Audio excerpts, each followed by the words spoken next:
Alright, I have an argument here that reads something like this. Although the discount stores in Goreville's Central Shopping District are expected to close within 5 years as a result of competition from a spendless discount department store that just opened, those locations will not stay vacant for long. Now, why won't those locations stay vacant for long? Here's what the argument has to say about that. It gives you a reason. It says that in the 5 years since the opening of Colson's, a non-discount department store, a new store has opened at the location of every store in the shopping district that closed because it could not compete with Colson's. So effectively, what the argument is trying to say is that there is a sequence of events that are predicted to happen when Spendless opens, okay, and that prediction is based on what they saw happening when Colson opened. Okay, so let's write all of these all of the facts that are mentioned in this argument in a bit of detail so that we have a ready reckoner of it all. So here's what I have about Spendless. It's a discount department store, right? And what is expected to happen as a result of its opening? Other discount stores will close in 5 years. And what's going to happen to the spaces that are left empty because of those stores closing? New stores will open in their place. Now, why am I sure this is going to happen? Because, of course, as I said, not long ago there was a Colson, a non-discount department store. Again, stores closed down as a result of competition from Colson. Yeah, they could not compete. They closed down in 5 years. And what happened to the spaces left vacant by their closure? New stores opened in their place, right? So effectively, the argument is trying to say that what is predicted to happen when Spendless opens, that entire sequence of events, right? That other discount stores are expected to close in 5 years, and new stores will open in the place of those stores that closed down, will occur because of what we saw happening, the sequence of events we saw happening when Colson's opened, right? To the right of the screen, you have that whole table about Colson, the non-discount department store. When it opened, what happened? The other stores that could not compete closed down, and new stores opened their place. So they're saying that we saw that happening with Colson. So yes, because of that, the same thing is going to be happening with Spendless. So effectively, that's the argument's conclusion. What is predicted to happen when Spendless opens will occur because of what happened when Colson's opened. All right. Now, the question requires you to weaken the argument. Now, when you have such a question and it asks you to weaken the argument, you have got to negate the conclusion, right? So, if this is the conclusion of the argument, you have got to prove just the very opposite. And what is that? That is, the sequence of events that are predicted to happen when Spendless opens will not occur because of the sequence of events that we have seen happening when Colson's opened. Okay, so that is what we have to prove. Alright, fair enough. Let's go ahead and look at the options. So we have 5 options, right? We'll look at each in detail and see how we can use one of them to weaken the argument. Let's look at option A. Option A says that many customers of Colson's, they don't do as much shopping as they would do at Colson's ever since Spendless has opened. Now there are 2 ways to look at this, at least from what I can gather from option A. One is that Spendless is providing fierce competition to Colson's, correct? Right? And another way of looking at it is that just because the option says that customers of Colson's are not shopping at Colson's, they're doing less shopping there, doesn't mean that they're shopping at Spendless either, right?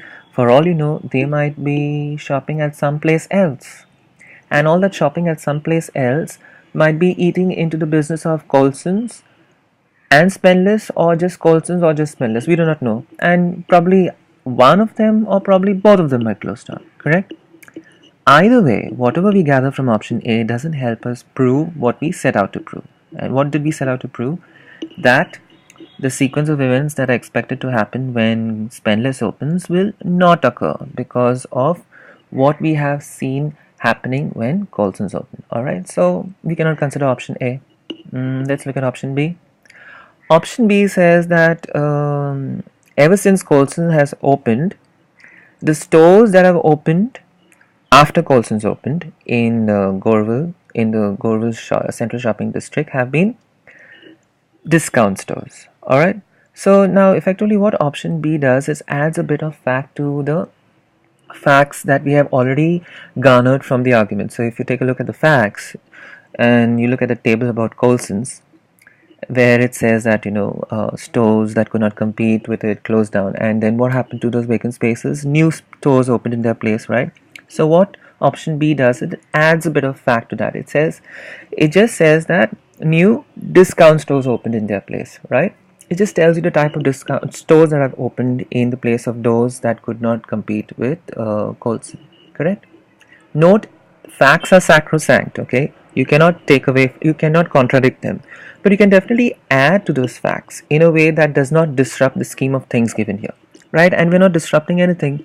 We know that stores closed down when they were competing, when they could not compete with Colson, and new stores opened in their place. Option B just says that those stores that opened were discount stores, right? So now, if you go by the argument's conclusion, which says that a particular sequence of events is predicted to happen with when Spenless opens, and this prediction is based on what we have seen happening when Colson's open.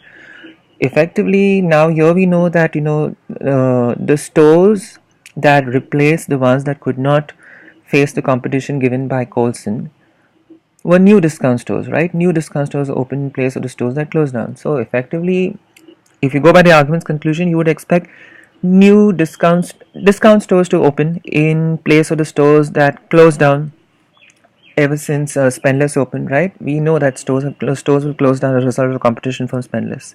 But what we also know is that the stores that are expected to close down are discount stores, correct? Right? Notice over here, we have that expectation. We know that when Spenless Spenless is open, it's expected that other discount stores will close in 5 years as a result of competition. All right, and what is expected to happen in place of that? We are saying that new stores will open in their place. If you go by the argument's conclusion, those new stores are supposed to be new discount stores. Now you cannot have discount stores closing and in place of the competition from Spenless, and having discount stores opening in place of those stores that close down, right? You cannot. So effectively, when I use what is given in option B, I go ahead and prove what I had set out to prove, that what is predicted to happen when Spenless opens, the sequence of events predicted to happen when Spenless opens, will not occur because of the sequence of events that we have seen happening when Colson's opened, right? If you consider option B along with the argument here, it says that new discount stores will open in place of the stores that closed down, right? This is what we have seen happening with Colson's. Now, if you apply that same logic to to find out what is going to replace the stores that closed down as a result of competition from Spenless, you will say that new discount stores will open in their place. But you know that Spenless is a discount store. Other discount stores are expected to close down, and we are looking at replacing those stores, filling up the vacant positions left by those stores, right? You cannot fill them up with discount stores.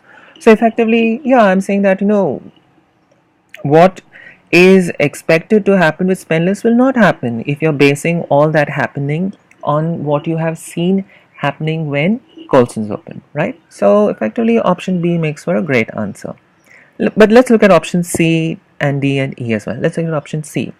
Now, on option C says that the shopping district is functioning at its maximum capacity. All the shops are open, right? Now, if that is the case, fine, no problem. This indicates that everybody has enough of business to keep their doors open, and business is as great as ever. It's a boom time for them. Whatever I surmise from option C doesn't help me prove what I'd set out to prove, right? Doesn't help me add anything to this argument. Neither helps me weaken it, nor lets me strengthen it, nothing at all. So obviously, I cannot consider option C.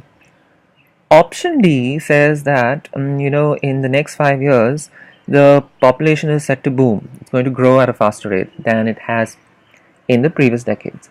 Great. Now, the immediate conclusion I can come to on the basis of what I see in option D is that there's a huge market potential. So if there's a huge market potential, that means that all the shops can stay open, correct? Fine, no problem. It's a great conclusion to come to. But does that implication help me prove what I set out to prove? No, it does not, right? We are looking for a way to find out where that the sequence of events that are predicted to happen when Spenless opens will not occur based on the sequence of events that we saw happening when Colson's opened. Alright, so we cannot consider option D as well. Let's consider option E. Option E says that there are many stores in that shopping district that sell a type of merchandise. Of course, this is just for the sake of representation. I do not know what they sell and what they don't, just for the sake of an illustration. So they sell a type of merchandise that is not available either at Spenless or at Colson's. Right now, fine, great.